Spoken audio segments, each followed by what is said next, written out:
bring your whole self. Yes, bring your whole self. Bring your whole self. Yes.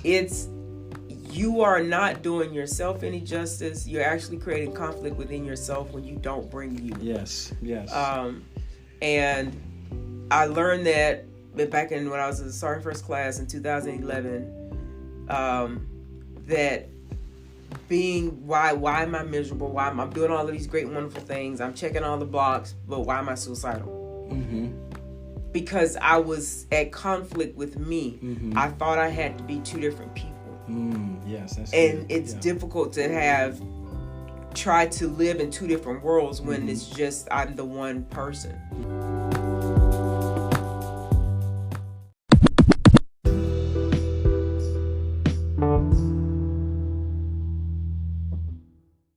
Hey, what's going on, everybody? Welcome to another episode of the Just Keep Showing Up podcast. Today I have the distinct pleasure of speaking to Miss Kiana Bell.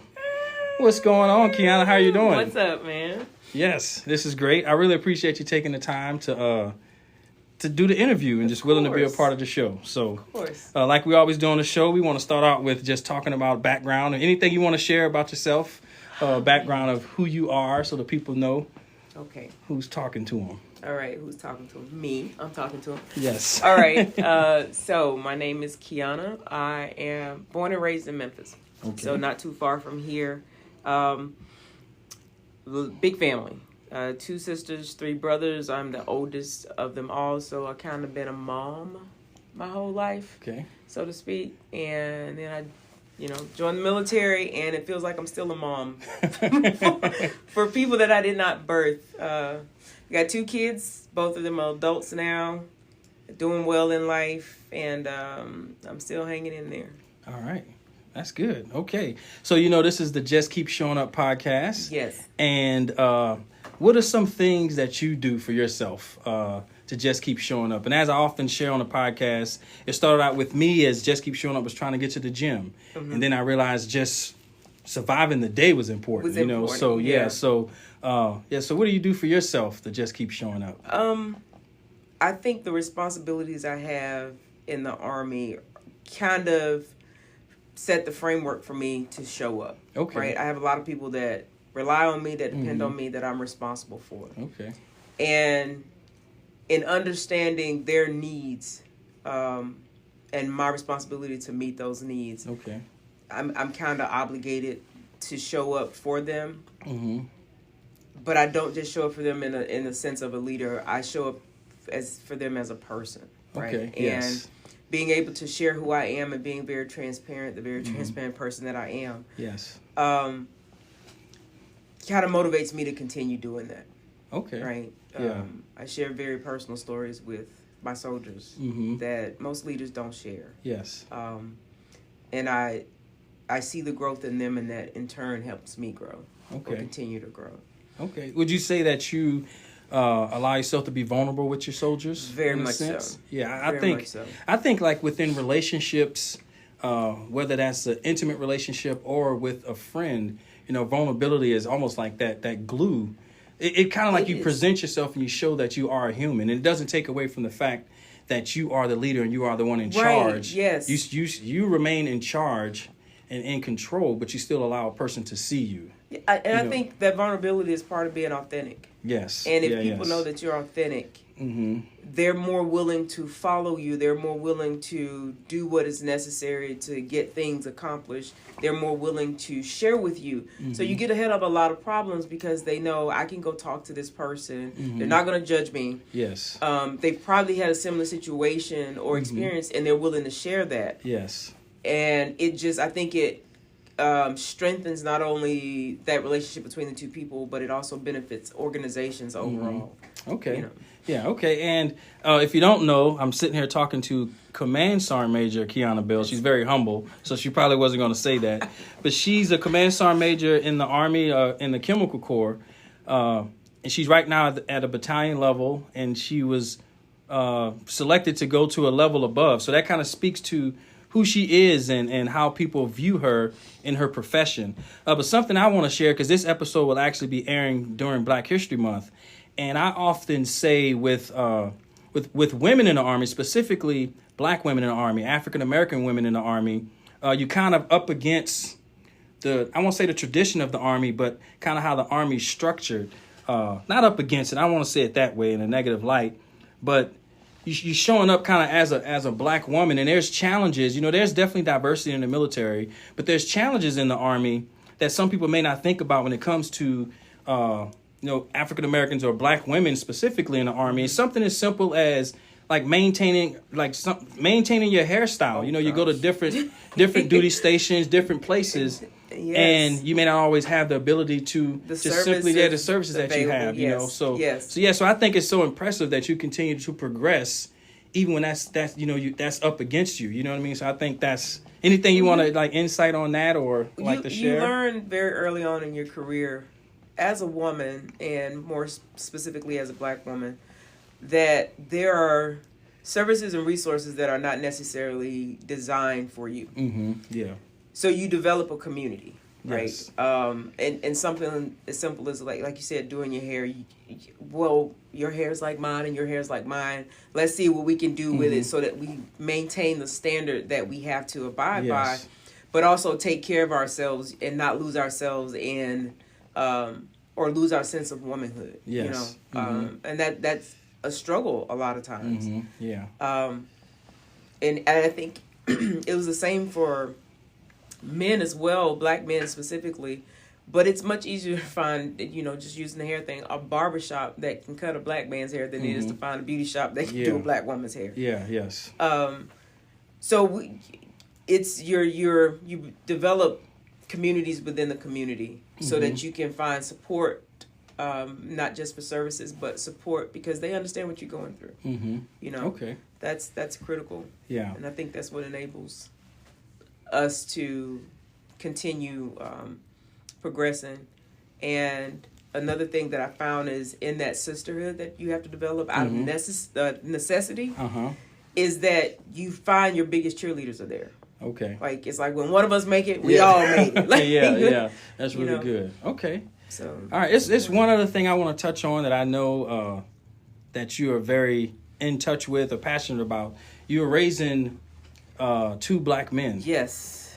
And I think that's another element of continuing to show up when you up against some of the things, just how you have to approach your sons, and they're not little guys, you know what I mean? No, that they can appear not little in age or size, like older, Yeah. So how do you deal with that with like talking to them and you're not always there with them? You know what I mean? Like your career is taking you kind of spending time away from your family, So the one thing that I learned around when my oldest son became a teenager was that kids, this is in my opinion, your children need you more between the ages of 18 and 30 than they need you between birth and 17. Okay.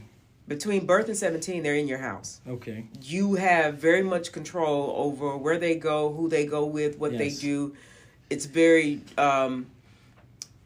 hands-on. I can reach out and a controlled touch. environment, right? Almost like basic training. Yes, right? exactly. Yeah, basically. Are they going to do things that they get out with their little friends? Yes, but I know where they're coming home to lay their head. Yes. Once they are out of your home, now you're thinking, did I prepare them for the world? Did I prepare them that the world is going to see you, black man? They're not going to see you, your name. They're not going to see you, your talent, your abilities. The first thing they see is you, black man. Yes. And did I equip them to navigate the world the way it is? I mean, we see the news. We see, and it's something every day. And that's a fear that I live with. So it was first having to admit that to myself, that my greatest fear is something happening to my kids. I've been to combat. I didn't got shot at, blowed up, all of those things. Yeah. But I never feared like I fear as a parent. Because, if I died in combat, that was expected. Yes. I went in knowing that that's a possibility. Yes. You don't go home every night thinking there's a possibility that you're going to get that call. Yes. So, one, being able to say that out loud for myself and admit that. But the second was being able to tell them that, to explain that this is why I call you all the time, or I'm checking in on you, or this is why, because you black men are what's out in the world. Yeah. And teaching them to navigate space. I mean, we had to have a talk. Yeah, You know the talk. Yeah. It's real. You know, it's very real, and I talk to them more now as adults than I probably did as a parent. And not to say that there was anything wrong with that, but I know the mental health thing. I remember my oldest son, when he was in his last year of college, and you know, you call your kids, you can tell something's off. And you know, he said, "Mom, I'm not doing good." Okay, I'm on a plane. I will be there. Yeah. And it was me talking him through my mental health challenges. Yeah. Getting him to a provider that can assist him. Talking to them about journaling. And then little brother went, and it was the same thing. It was like, okay, I had to think back to my 22-year-old self.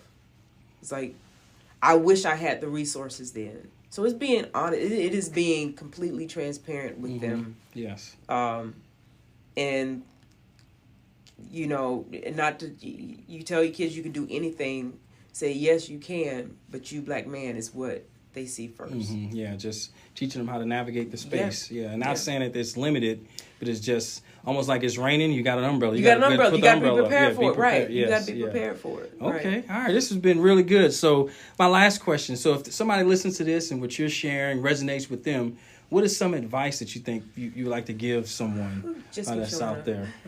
Just keep showing up. Honestly, bring your whole self. Yes, bring your whole self. Bring your whole self. Yes. You are not doing yourself any justice. You're actually creating conflict within yourself when you don't bring you. Yes. And I learned that back when I was in the Sergeant First Class in 2011, that being why am I miserable? Why I'm doing all of these great, wonderful things. I'm checking all the blocks, but why am I suicidal? Because I was at conflict with me. I thought I had to be two different people. Yes, that's and good. It's difficult to try to live in two different worlds when it's just I'm the one person. Yes. And so I recognized that it was okay to bring Kiana. Kiana is Kiana. Yes. This is who she is. And when I started bringing me into everything, life got better. Okay. My mental health got better. Yes. I was able to communicate with people better because I wasn't trying to tailor what I said to this person and what I said to that person. You know, I'm a laugh, I'm a joke. Yeah. I'm quirky. I'm a nerd. I'm all of those things, and that's what makes me me. I just put this on over it. It's just what I wear to work. Yes. But I'm the same person. And when I realized that to bring yourself, be yourself, life got better. Yes. Would you say it's like trusting your intentions, trusting who you are, and knowing that that's enough? That's enough. Yes. That's exactly what it is. Yeah. Who I am is enough. Yes. And if it's enough for me, then that's all that matters. Yeah. It has to have a little bit of, am I okay? Am I enough for myself? Yeah, and I think in your position, when people come in, like maybe to talk to you, they're coming to talk to you because you're the one that's here. Yes. So who you are is who they need. Yes. You know? So and you can rest and have peace in knowing that who you are is who they need. Right. And they know that there are no hidden agendas or ulterior motives, you know. I tell them they follow me on social media. Who they see on social media exactly. You know, I'm the same person. That's so powerful to me because that's just not. It's not normal in this profession, right? But I think it should be because it's like being a leader. It's like being there's nothing to hide. You know, right. This is me. You know, and it doesn't stop you from disciplining someone either. You know, and then they know. I feel like I'm just thinking back to myself being a soldier, and you being my sergeant major. I would feel like, if you're disciplining me, I know it's coming from love. Right. It's probably hurting you more. Well, probably not hurting you to do it. but you know what I mean? But it's like it's coming from a place of love. You know, and I can absorb that easier. You know? Then we settle it and we restart, you know, double back and we start again. Yeah. I agree. I think that being who you are helps people to understand that you didn't fall out of the sky like this, because they really think that a brand new soldier thinks you know, you literally fell out of the sky like this. I am here.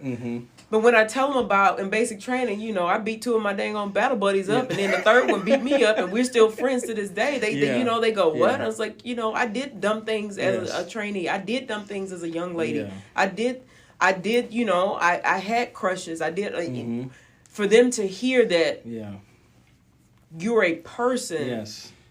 After I do my in-brief, every single time I have a line of them, Sergeant Major, can I come talk to you? I got this issue. Can I talk to you about, because they know she experiences life just like the rest of us. Yeah, that's so powerful. Yeah, that's so You know, good. I'm not immune to it. That's so good. You know, I ask them who's married, and they raise their hand. You like your spouse all the time? And they kind of look. I was like, I don't like mine all the time. Yeah. You got kids? I don't like them all the time either. You know, and it's just humanizing the uniform. Yes, it's, you know, and then after I've humanized myself, I do the same for my drill sergeants. So they go home. They don't stay here at night watching you, making sure you stay safe. No, they got kids that are in school. They have recitals to go to. For them to see that you can make it to where we are by being you. Yeah, that's so good. It's you know. That's really good. I will say this, though. Whenever I think about you as a sergeant major, I think about one person who always called you a sergeant major. Oh, my goodness. And that's Dawn. So, yes. So she saw it as a specialist. Sergeant major specialist. So that's great. So pulling up to this building today, it's just really good. It's just a beautiful thing, and it kind of caps on what you're saying, that I just get amazed because I know people work their way to this position. You know, they work their way, and then to see that people are really in good hands, you know. So So that's really good. Any other thing you want to say before we close this out? I appreciate this opportunity. Oh, you're very welcome. Thank you. I was excited to see you. I'm excited, and I don't take you spending time with me for granted. So, in our conversation before this, it was great, and so thank you so very much. I'm happy for you. I'm like, you know, we go way back, like, you know, Cadillac City. Yes. So this is awesome, though. Yes. All right.